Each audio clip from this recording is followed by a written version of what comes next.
Hey guys, in this video I'm going to show you how to play through all 7 chords of the D Ionian mode on the piano so that when you play or write a song in D Ionian, you already know where to find these chords on the keyboard. And in the process, you're also going to see how these chords are formed and why they sound so good. Okay, so to start, these 7 chords are all derived from the D Ionian mode, which sounds and looks like this. The notes in this pattern are D, E, F sharp, G, A, B, C sharp, D, which we can also refer to using scale degree numbers 1, 2, 3, 4, 5, 6, 7, 8. Notice how a couple of these notes are black while the rest of them are white, but that doesn't really matter. What we really care about is the underlying pattern. And when we play these notes in sequence, they sound nice. Now to create chords from this pattern, all we have to do is combine every other note in groups of 3, starting on each respective scale degree, like this, to get D major, or the major 1 chord, built from notes D, F sharp, and A, E minor, the minor 2 chord, formed from notes E, G, and B, F sharp minor, the minor 3 chord in this mode, which combines F sharp, A, and C sharp, G major, the major 4 chord, made from notes G, B, and D, A major, the major 5, A, C sharp, and E, B minor, the minor 6, notes B, D, and F sharp, and then C sharp diminished, or the diminished 7 chord in the D Ionian mode, which is made from notes C sharp, E, and G. So by combining every other note of the D Ionian mode, 7 distinct harmonies are formed that all sound good together because they stem from the same source pattern. And again, the D Ionian mode itself sounds like this, with each note played in sequence. And when we play the 7 chords in order, major 1, minor 2, minor 3, etc., it basically sounds like the same pattern, but fleshed out.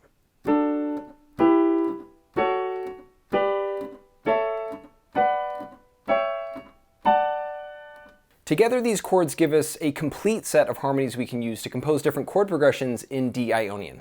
By moving back and forth between these chords in different patterns and arrangements, we can come up with some interesting sounds. For example, we might start at D major, the major 1, and then move to the major 4 chord, G, then pass through A major, the major 5, before returning to D major, the major 1 once more.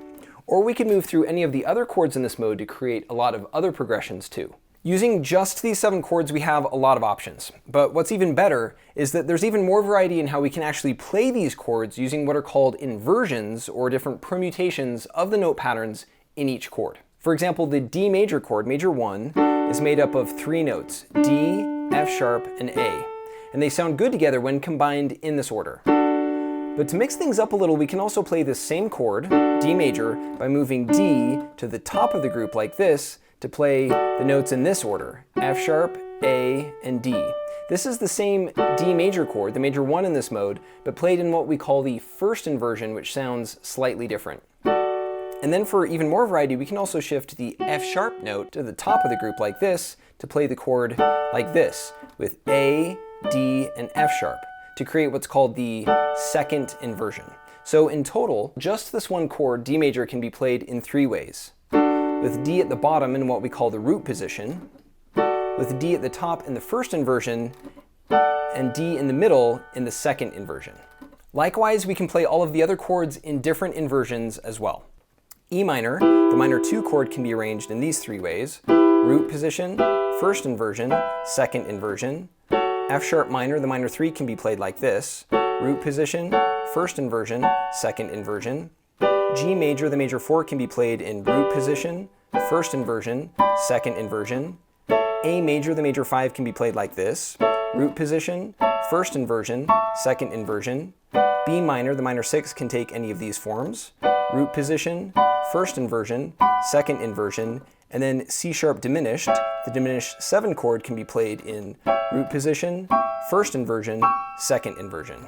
So these 7 chords of the D Ionian mode form a compatible set of harmonies that all sound good together since they stem from the same source pattern. And then with the different inversions, we have a full palette to choose from to build different chord positions, picking a certain inversion to create just the right sound or to simplify the finger movement from one chord to the next, depending on how the progression flows. For For example, if you want to play a 1-4-5-1 progression, or D, G, A, D in this case, D Ionian, you could play the chords like this.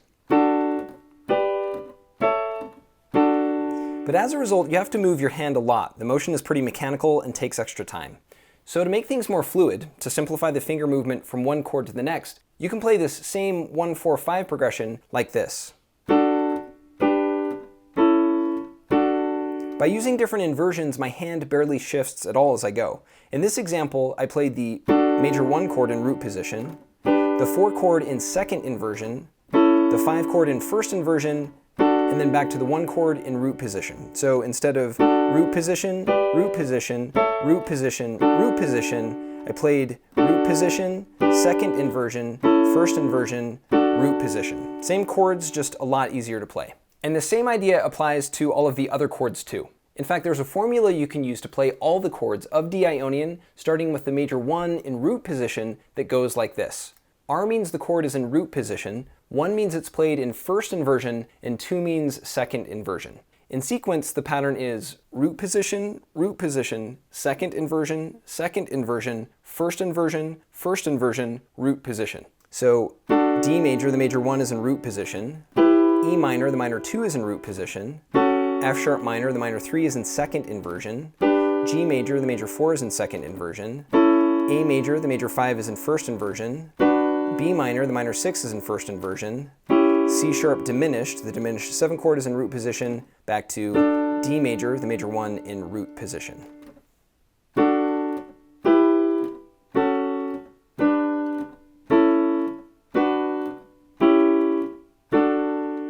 It takes some practice to move your fingers back and forth between these chords, but once you understand and can see the logic, you can get a feel for it pretty quickly because it's all just patterns. And what's cool is that the same basic idea applies when the major 1 chord begins in a different inversion, not the root position. For example, if we play the major 1 chord in first inversion, the formula for the chords is this. First inversion, root position, second inversion, first inversion. On the keyboard, this is what it looks like. D major, the major 1 is in first inversion, E minor, the minor 2 is in first inversion, F sharp minor, the minor 3 is in root position, G major, the major 4 is in root position, A major, the major 5 is in second inversion, B minor, the minor 6 is in second inversion, C sharp diminished, the diminished 7 chord is in first inversion, back to D major, the major 1 in first inversion.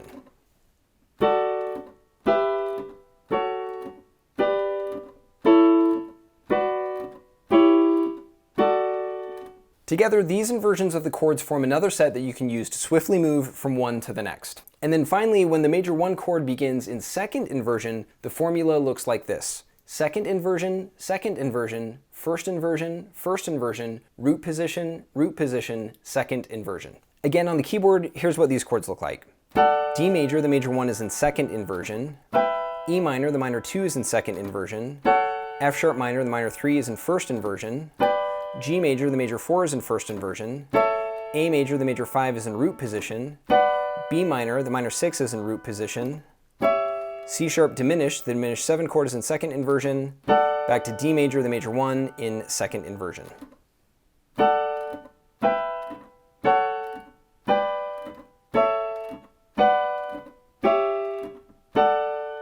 Now, all of these different chord positions can seem like a lot, but it's really just 7 basic chords, all derived by combining every other note of the D Ionian mode.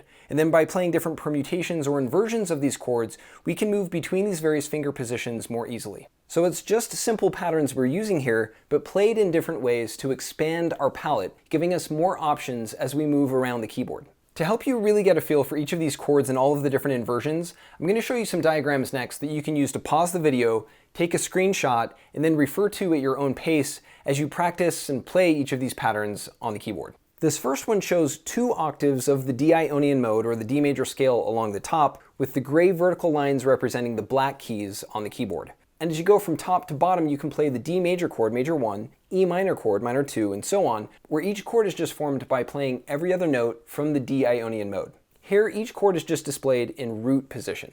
This next diagram shows all of the same chords, but with the D major chord, major 1, in root position, and then the formula, the inversion formula along the left there, that shows how you can shift between these chords more easily with limited finger movement. And then this diagram shows the same 7 chords, but with the D major chord, major 1, in first inversion, and the chord formula along the left showing the finger positions to ease the motion between chords. And then this diagram shows D major, the major 1, in second inversion, with the finger positions for all of the other chords respectively. So these are the chords of D Ionian. Definitely play through all of these chords and inversions to get a feel for each one.